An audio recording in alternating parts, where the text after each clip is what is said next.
Zanzibar ni njema atakayenaje. Ni maneno machache yaliyobeba taswira ya kisiwa chenye watu wenye utu, upendo na ukarimu. Ukiona vyaelea ujue vimeundwa. Wema wa Zanzibar umeundwa na waliosema hii nchi ni yetu, tunapaswa kuwa huru nayo. Hebu asiamini kuwa umoja ni nguvu, utengano ni udhaifu, anyoshe kidole ni msute. Nani mwambie kidole kimoja hakivunji chawa. Mimi naamini kwamba pamoja ndio lugha ya mafanikio. Basi waliishi katika ardhi yao, lakini waliishi kama ni wageni, na wageni wakaishi kama ni wenyeji vile. Hawakupata nafasi hata ya kujitawala na wakatawaliwa. Walikosa haki yao ya kuishi kwa uhuru, kufurahia maisha katika kisiwa chenye harufu ya karafuu na fukwe za bahari. Watu wakauzwa kama bidhaa sokoni. Walinyimwa kila yao haki na hawakuthubutu kusema chochote.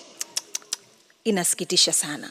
Lakini nyakati zozote hazidumu, iwe za huzuni au za furaha. Ukathibiti msemo wa wahenga, mtesaji hawezi kutesa maisha. Muda ukafika, mipango ikapangika, na wakawa na uhakika wa kesho nzuri kwa wao na vizazi vyao. Hakuna ushindi bila ya mapambano. Narejea tena, hakuna ushindi bila ya mapambano. Watu wote wakatoka nyumbani. Mapanga yakanolewa vizuri sana. Bunduki zikakokiwa barabara.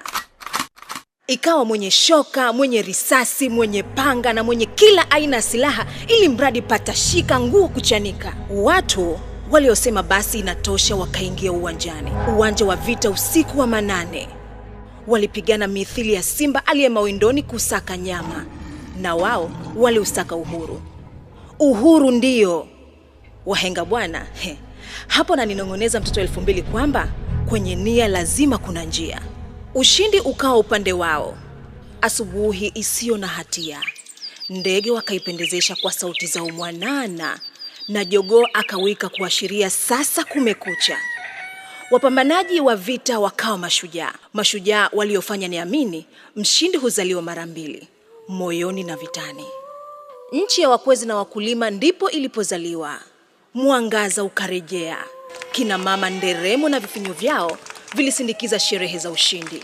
Nyimbo za sherehe za kupongezana zikaimbwa na sio za mtoto kautaka. Nyimbo za kuhamasisha kulinda kile walichokipata na pongezi kwa wapambanaji. Watu wakacheza ngoma, wakademu kwa viuno kama hawakuwa na mifupa vile. Wakala, wakanywa. Yote ikiwa ni furaha ya siku mpya yenye uhuru adimu. Mpaka sasa ni miaka 62 imepita. Nchi hiyo inasifika duniani kote kwa amani, utulivu, ukarimu, mila na desturi nzuri za utamaduni wao, pamoja na kiongozi mkuu wa nchi ambaye uongozi wake unaendelea kuacha alama. Ukiniuliza nitakwambia mapinduzi ni lazima yawe daima mbele, yalindwe, yatetewe na yapiganiwe kwa maslahi ya wote. Naitwa Raifa Abdallah.